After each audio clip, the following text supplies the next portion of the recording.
Et coucou, on se retrouve aujourd'hui pour la suite de la vidéo que je vous ai postée hier, donc la suite de mon balcon tour pour l'été 2023. Si vous avez une Nanook, je vous conseille vivement de la mettre en extérieur. La mienne est en plein soleil et regardez comme elle se plaît, je l'adore.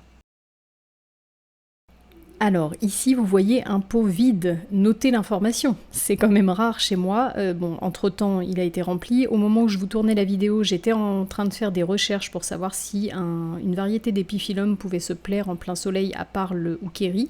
Je peux vous dire dès maintenant que depuis j'ai mis une bouture d'Antonianus, de Selenicerus Antonianus et que ça va très bien. En plein soleil c'est ok, vous pouvez y aller. Ici on a un muguet puisque cette année quand j'ai vu le muguet j'ai été révoltée du prix du muguet, je me suis dit que c'était pas possible. Vous pouvez le voir, il est rempli d'acariens, puisque forcément cette année j'ai pas de cochenille, il me fallait autre chose. D'ailleurs, vous ne verrez pas sur ce balcon la verveine que je vous avais présentée lors de mon haul plante pour le balcon, puisqu'elle a tenu 2 semaines et elle s'est fait littéralement dévorer par les acariens. Donc voilà, je teste le muguet et j'espère que l'année prochaine j'aurai un petit brin de muguet sans le payer un bras. Alors ensuite, ici dans cette petite jardinière, on a mes euchères que j'avais pris à l'automne, qui n'ont pas fière allure. Alors je sais pas trop ce qu'elles ont, est-ce qu'elles ont trop chaud, est-ce que... Je me demande si le substrat est adapté, d'ailleurs si vous en avez, dites-moi ce que vous mettez dans les commentaires, ce que vous mettez en substrat. Moi j'avais mis juste du terreau et je me demande si c'est adapté, ça reste mouillé très longtemps, en plus c'est pas très exposé, vous voyez, puisque c'est derrière le canis. Bon, je sais pas, elles ont pas fière allure, je sais pas si c'est pas des plantes qui supportent pas d'avoir si chaud. Elles poussent, j'ai quand même sur chacune des petites, vous voyez, des petites pousses comme ça, mais bon, ça n'a rien à voir avec ce que c'était avant, elles étaient énormes, elles étaient super jolies jusqu'à 2-3 semaines avant que je filme cette vidéo et ça a commencé à décliner. Alors ensuite, ça c'était la jardinière de tous les risques. Donc ici j'ai mis un pourpier, j'en ai déjà eu. Alors celui-là il donne des petites fleurs jaunes, il est assez ras. Vous verrez de l'autre côté j'en ai un qui donne, qui a pas du tout la même forme. Les pourpiers j'adore, mais j'ai déjà essayé et c'était des aimants à cochenille. Ici je vous disais que j'étais super fière puisque ça c'était mon kalanchoé qui était quasiment mort. C'est un kalanchoé rouge. Bon, ça c'est des plantes toutes simples, mais moi j'adore les kalanchoés. J'étais contente d'avoir fait repartir et je vous disais que c'est des plantes que j'aime mais que je ne tentais plus sur mes jardinières puisque c'est des aimants à cochenille et que je pouvais pas me le permettre, mais que cette année comme je n'avais pas de cochenille je pouvais et j'étais très contente. Je vous spoil tout de suite, depuis que j'ai tourné cette vidéo, cette jardinière a été complètement infestée de cochenilles. Ça c'était mon gerbera rose. Si vous êtes sur Instagram vous l'avez vu, j'ai traité X fois et j'ai fini par tout jeter. Donc ça c'est vraiment ma grosse déception cette jardinière parce que je l'adorais. J'ai mis un petit moment à le digérer, vous verrez dans les vidéos qui vont arriver sur la chaîne parce que là avec l'été j'ai pris du retard, vous allez voir que j'en ai fait quelque chose de très chouette de cette jardinière, je suis super contente mais sur le coup j'ai mis un petit moment à le digérer quand même. Alors juste à côté de cette jardinière on a ma bouture d'épiphyllum Hookeri, donc je vous montrais qu'en dessous j'ai tout le reste de la collection parce que eux j'ose pas les mettre en plein soleil mais celui-ci elle m'avait expliqué que c'était ok et effectivement j'ai des pousses dessus donc tout va bien. Alors je vous avais filmé l'évolution de toutes mes boutures d'épiphyllum, mais j'en ai 25 je crois et ça va être beaucoup trop long pour cette vidéo, je m'en aperçois au montage donc je vais enlever cette partie là et je vous ferai une mise à jour maintenant, un mois après avec toutes les pousses parce que là voilà, ça fera trop long et en plus c'est plus à jour donc je vous fais ça rapidement. À côté, on a une nouvelle petite jardinière. Alors j'ai craqué pour un petit pélargonium, mais sans grande conviction. Je l'ai payé 2 sous. Je pense que ça fonctionnera pas parce qu'il n'aura pas assez de soleil. Et à côté, j'ai mis mon philodendron Birkin. Alors, parce que je manque un peu de place en intérieur, parce qu'il se plaisait plus tellement. Vous voyez, à l'origine, il avait des grosses feuilles comme ça, et puis elles sont de plus en plus petites. Il y a moins en moins de dessins. Bon, voilà. Cette année, il y a quelques plantes qui m'ont un peu cassé les pieds, qui ont atterri dehors, et on verra bien ce que ça donnera. Alors il me reste 2 jardinières à vous montrer, donc dans celle-ci j'ai un pourpier, vous voyez, qui est bien différent de celui d'à côté, celui-là est très touffu et l'autre part plus, voilà, ça fait des fleurs déjà qui sont complètement différentes et puis il est plus rampant, ça va faire une cascade. Voilà, pour l'instant ça se plaît beaucoup. Bon, de toute façon en plein soleil tout va bien, c'est juste les cochenilles qui me font peur avec ça. Et ici on a un cinéraire maritime qui est en fleurs, mais qui se plaît pas super bien. Ça allait jusqu'à ce qu'il fasse si chaud, et pourtant dans ma ville il y en a, donc je pense que c'est pas la chaleur. Je me demande s'il n'est pas aussi en train d'être attaqué par les acariens. Bon voilà, il était très très beau, vous l'avez vu l'année dernière dans mon balcon tour, il était petit, il a bien grossi, mais là, bon voilà, cette année, il a moins fière allure. Et ici, vous découvrez ma magnifique jardinière de succulentes, mais alors ça c'est mon bonheur, vraiment, les succulentes cette année, c'est... Regardez comme elles deviennent belles chez moi et je suis obligée de me rendre à l'évidence. Clairement, les succulentes, c'est ce qui fonctionne le mieux en plein soleil. Elles ont, si vous vous souvenez du haul plante d'extérieur que j'avais fait, c'était tout petit. Tout ce qui est dans cette jardinière, c'était tout petit et c'est devenu magnifique. Donc je vous précise que ces jardinières sont en plein soleil de à peu près midi jusqu'à 18-19 heures et voilà, elles sont magnifiques. Par contre, je les ai adaptées petit à petit puisque j'ai mis ces plantes au soleil au mois de, je crois que c'était avril par là. Faut pas le faire là en plein été, ça fonctionne pas. Voilà, de manière générale, je suis quand même satisfaite parce que ça fait 3 ans que je m'acharne à avoir un balcon un petit peu vert avec des choses qui brûlent pas. Alors cette année encore, c'est pas 100% de réussite, mais on est pas mal. Ensuite, on passe à l'autre côté du balcon. Donc, je vais commencer par... On va reprendre là et puis je vous montrerai le coin du bougainvillier après. Donc ici, alors ça reste pas. C'est une boîte où j'ai le véricosum puisque vous vous souvenez, je l'avais coupé et rebouturé. Donc d'ailleurs, il faudra qu'on ouvre cette boîte ensemble prochainement. Bon, ça va pas rester là. Au-dessus, j'ai la petite sélection de caladium de cette année. Vous voyez, ça a mis du temps à partir. Il va y en avoir au moins 2 qui vont aller par la suite dans cette jardinière-là. Ici, on a un nœud donc, de mon gloriosum que j'avais coupé parce qu'il était attaqué par les acariens. Donc c'est bon, ça y est, ça repart. Pour ce nœud-là, j'ai un deuxième pot avec un nœud qui repart aussi, mais ça pousse à l'envers. Si vous voyez le petit point vert, là, ça a poussé par le fond du pot et c'est en train de remonter. Bon voilà, sur ce coin-là, il n'y a rien de bien fou à vous montrer. Ah oui, ça c'est le Hoya Wilbur Graves. Si vous avez suivi, c'est un Hoya que Joao, un copain plante, avait acheté, avait fait livrer chez moi pour que je le fasse pousser. Il n'y avait que 2 feuilles. Il m'avait dit tu le boutures pour toi et puis tu me le renverras ensuite. Donc ça fait 1 an qu'il est à la maison. Il avait bien poussé, je l'ai coupé, bouturé, je vous montrerai la bouture est là-bas dans mon nouveau projet. Et là c'est reparti pour lui, donc je vais lui envoyer à la fin de l'été. Ici, on a mon hibiscus qui est pas fou cette année. Je sais mon tort, c'est que j'aurais dû le tailler à l'automne et je l'ai pas fait. Ici, on a mon Euphor Blactea White Ghost qui va bien, mais qui s'est à nouveau arrêté de pousser. Bon, par contre, il reste bien gonflé, donc je pense que ça va. Mais voilà, j'ai plus de signes de pouce dessus. Mes petites succulentes qui vont bien. J'adore cette plante. À côté, on a mon bel eucalyptus. Ça, c'est vraiment une plante que j'adore. Si vous vous souvenez, quand je l'ai acheté, il était plus petit, il a bien poussé. Alors là, maintenant, au moment où je vous fais le montage de cette vidéo, on est 1 mois plus tard, il souffre un peu de la chaleur. J'espère que ça va aller. Et surtout, il est attaqué par des acariens, comme le reste, donc je le traite régulièrement. Mais en tout cas, c'est une plante que j'adore, qui sent bon à chaque fois que je passe à côté. Vraiment, j'espère que ça ira. Si ça va pas, j'en rachèterai un. Mon kalanchoé, que j'adore, c'est pareil, dans les succulentes, je m'aperçois que les kalanchoés me plaisent beaucoup avec son beau pot éléphant. Et au moment où je vous montrais ça, ça me faisait penser que j'avais oublié de vous montrer, hop, ici on retourne de l'autre côté, cette jolie pièce qu'on a achetée en Thaïlande, donc en octobre de l'année dernière. C'était un artiste qui faisait ça dans le nord de la Thaïlande, qui sculptait des morceaux de bois comme ça. Alors c'était lourd, on se rend pas compte comme ça, mais c'est du bois massif, c'était très lourd à ramener. Mais voilà, on part toujours avec les valises vides, et c'est pas pour rien, et on aime bien ramener des choses pour l'extérieur. Donc vous allez voir, cette année on a ramené deux pièces en bois, celle-ci, donc c'est un visage de Bouddha qui est sculpté dans un morceau de bois un peu brut, je l'adore. Alors on revient à ce coin-là, et ici on a un adénium que j'avais acheté au tout début de ma collection, ça va faire 3 ans.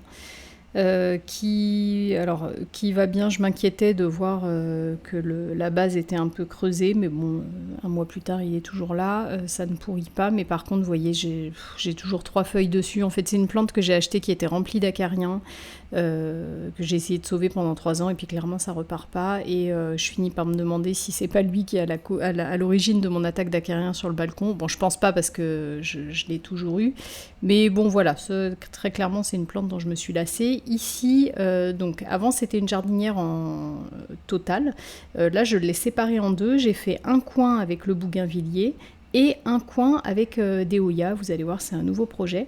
Donc sur cette partie là où il y a les graviers blancs, c'est là où j'ai planté le bougainvillier qui, alors, Pour l'instant va bien, vous voyez ça pousse, il est grand par rapport à quand je l'ai acheté. Par contre, il a perdu toutes les bractées, donc toutes les fleurs, les feuilles, ce que j'appelais fleurs avant, moi, les feuilles colorées.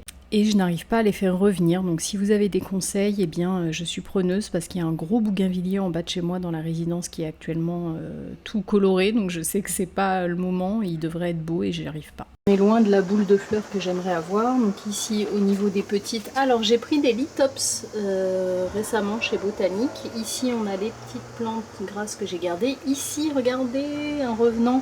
Ça c'est mon Hoya Guada. Je sais pas si vous vous souvenez, si vous êtes là aussi depuis longtemps, qui était donc un Hoya que ma tante m'a ramené. J'ai une tati qui habite en Guadeloupe, qui m'a ramené ça de Guadeloupe, qui avait très bien poussé chez moi, qui était quasiment mort, et que j'avais bouturé avant qu'il meure pour ma copine Aurélie. Et puis et ben voilà, elle m'a redonné, finalement elle veut plus de Hoya, donc elle m'a redonné la bouture. Et vous voyez comme quoi c'est chouette de s'échanger les plantes et de se faire des boutures, parce que ça fait des sauvegardes un peu chez les copains.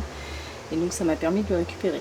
Et la grosse nouveauté de cette année, c'est ce coin là. Donc vous voyez, j'ai séparé en deux la jardinière, puisque j'ai pas mis du tout le même type de substrat. Pourquoi? Parce que donc ici c'est le bougainvillier, et ici ça va être, si j'y arrive, tout un coin de Hoya. Imaginez, jusque là-haut, hop là, on monte jusque là, et là on rejoint qui? Le copain Carnosa de l'autre côté. Donc bon, je sais pas si ça fonctionnera, on verra, mais si c'est le cas, ça risque d'être quelque chose. J'imagine déjà des fleurs partout, ça va être canon. J'en profite aussi pour vous montrer ici la deuxième pièce qu'on a ramenée de Thaïlande. Donc c'est une tête d'éléphant, pareil, sculptée dans du bois, magnifique, que j'adore. Donc là, j'ai sélectionné des Hoya qui se rapprochent du Carnosa. Donc j'ai mis dans un premier temps un Publicalix. Alors ça c'est le Dark Red, c'est Joao qui me l'a offert. Alors ils sont pas super jolis parce que comme j'ai mis de la terre de diatomée, ça les a un petit peu... vous voyez, il en reste. J'ai nettoyé, enfin petit à petit, je fais tomber la terre de diatomée avec un spray, mais donc forcément les Hoya prennent un peu. Donc ici c'est un Hoya Publicalix Dark Red que m'a offert Joao. Donc vous voyez, le pot est...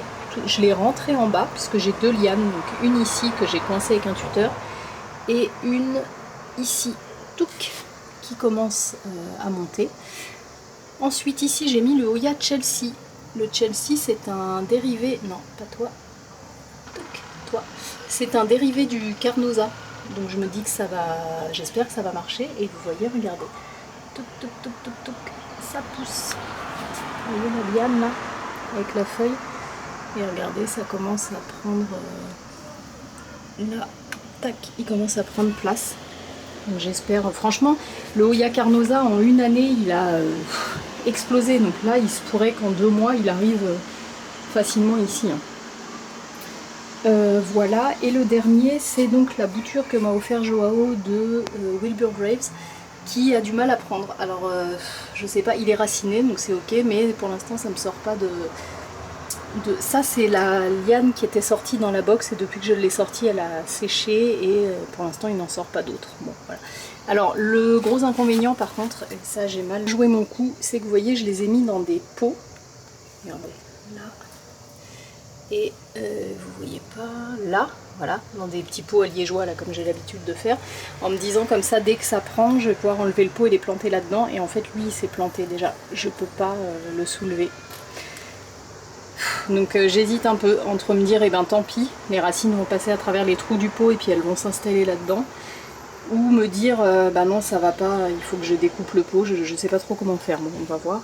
Et donc si celui-ci prend, eh ben, il a une place au milieu là et il viendra monter. Donc voilà, l'idée c'est d'avoir ici un mur de bougainvillier et de Hoya, et vraiment si j'y arrive, ça sera incroyable. Juste au-dessus, on a mon Selenicerus vert clay. Alors ça, c'est un cadeau de la part de la collectionneuse d'épiphyllum, puisque moi, les boutures que j'avais achetées chez Paul Shirley étaient en très mauvais état. Ici, on a un aonium, si vous vous souvenez, je l'avais trouvé lors d'une sortie scolaire où j'accompagnais la classe de ma fille en première année de maternelle, qui pousse bien, j'ai pas le nom, si vous l'avez, ça m'intéresse. Et au-dessus, on a mes 2 gros épiphyllums, les 2 seuls qui sont désormais en taille adulte. Donc ça, c'est le pumilum, qui fait des fleurs blanches avec des pétales assez fins. Et à côté, on a le Cannonball qui est encore trop jeune pour fleurir, mais j'espère pouvoir avoir des fleurs l'année prochaine. Donc voilà, on les a mis en hauteur, déjà parce que c'est joli quand ça pend, et en plus parce que, vous voyez, bon, là je vous expliquais qu'il a beaucoup poussé depuis que je l'ai acheté, bon de toute façon vous devez le voir à la taille, mais celui d'à côté, le Cannonball, a des épines, donc celui-ci je le voulais surtout pas dans les pattes, donc il est en haut, en hauteur, dans un coin, ça risque rien. Et voilà pour ce petit tour du balcon pour l'année 2023, j'espère que ça vous a plu. Pour finir, je voulais vous montrer mes 2 dernières jardinières qui, elles, sont pas sur le balcon, c'est la fenêtre d'à côté, qui sont devenues magnifiques, puisque là aussi, ce sont des succulentes que j'adore. Celle-ci, c'était tout petit, c'était quelques petites boutures et ça a explosé. Le Kalanchoé aussi de l'autre côté, là, que je vous disais, qui me fait penser à un corail, voilà, qu'on voit sur le bas de la vidéo, est devenu énorme. Tout a poussé, tout est devenu coloré, je suis fan. Vraiment, je l'annonce, cette année, je suis fan de mes succulentes. J'en profite aussi pour vous montrer, dans ma 2e jardinière, j'ai ajouté des sempervivum, ces petites plantes que j'ai découvertes grâce à Karen du compte Vie de Plantes qui m'a montré ce qu'elle avait dans son jardin. Ça fait des fleurs adorables et ça tient en plein soleil, donc j'en ai acheté plusieurs variétés que j'ai intégrées dans cette jardinière qui n'avait que des Lewisia à l'origine, et j'ai aussi fait une petite folie pour cette année 2023 qui est complètement déraisonnable, j'en suis tout à fait consciente. J'ai décidé de très certainement sacrifier une bouture de mon Burle Marx variegata qui n'est plus variegata. J'avais plein de boutures, donc j'en ai mis une en plein soleil. Je sais que les feuilles vont brûler, mais je tente. On ne sait jamais, si ça repart, peut-être que les variegations ressortiront. Et voilà, j'espère que ce petit tour de mon balcon vous a plu. Je pense que je vous ferai encore un petit point. Alors je ne sais pas si je referai un tour du balcon parce que ça ne va pas non plus changer de manière radicale, mais je vous intégrerai peut-être ça dans une autre vidéo, puisque de la même manière que je tends de plus en plus vers les succulentes, je tends aussi de plus en plus vers les cactus. Oui, c'est moi, Yaya Green Addict, qui déteste les épines, qui vous dit ça. Je me suis un peu laissé prendre au jeu. En ce moment, sur les réseaux, il y a une espèce de vague, un tournant vers les cactus, et c'est vrai que j'ai découvert des cactus qui me plaisent, des petits gymnocalcium, là, des boules colorées. C'est vraiment le côté couleur, encore une fois, qui m'a plu. Et j'ai aussi découvert, là, récemment, qu'il y avait des cactus. Donc moi, j'ai cherché des cactus sans épines, et là, j'ai découvert qu'il y avait des cactus, des petites boules, donc les astrophytum, magnifiques, les kabuto. Je vais en récupérer là dans 2 jours, donc je vous montrerai, je vous ferai une vidéo pour vous montrer ce que c'est, mais en fait j'ai découvert que je pouvais avoir, alors déjà il y a des petits cactus qui font des grosses fleurs aussi grosses que les épiphyllums.